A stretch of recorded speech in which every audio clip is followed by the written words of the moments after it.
ঈদ মানেই আনন্দ, ঈদ মানেই উৎসব। কিন্তু উত্তরবঙ্গের মানুষের জন্য ঈদ যাত্রা মানেই যেন এক যুদ্ধ।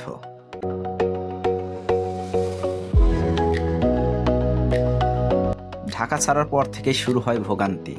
আবদুল্লাপুর, টঙ্গী, গাজীপুর, নবীনগর, বাইপাইর, চন্দ্রা, কালিয়াকৈর, টাঙ্গাইল, এলেঙ্গা হয়ে যমুনা সেতু পর্যন্ত পুরো রাস্তা জুড়েই দীর্ঘ যানজট।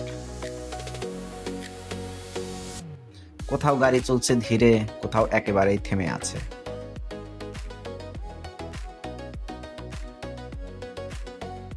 ভিডিওতে দেখতে পাচ্ছেন চন্দ্রা মোড়, কালিয়াকৈর এবং টাঙ্গাইলে ভয়াবহ গাড়ির জ্যাম।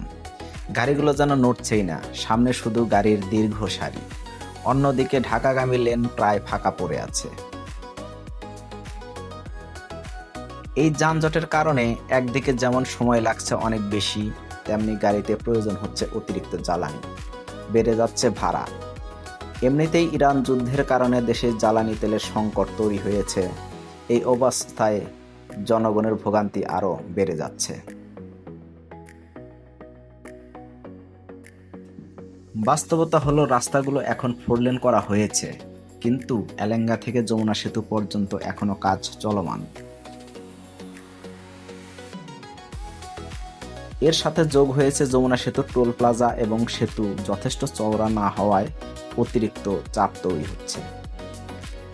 এছাড়াও কিছু বড় কারণ হলো অতিরিক্ত যাত্রী চাপ, ফিটনেসবিহীন গাড়ি চলাচল, যত্রতত্র যাত্রী ওঠানামা, সব মিলিয়ে তৈরি হচ্ছে ভয়াবহ যানজট।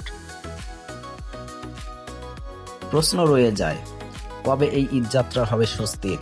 কবে উত্তরবঙ্গের মানুষ একটু স্বাভাবিকভাবে বাড়ি ফিরতে পারবে?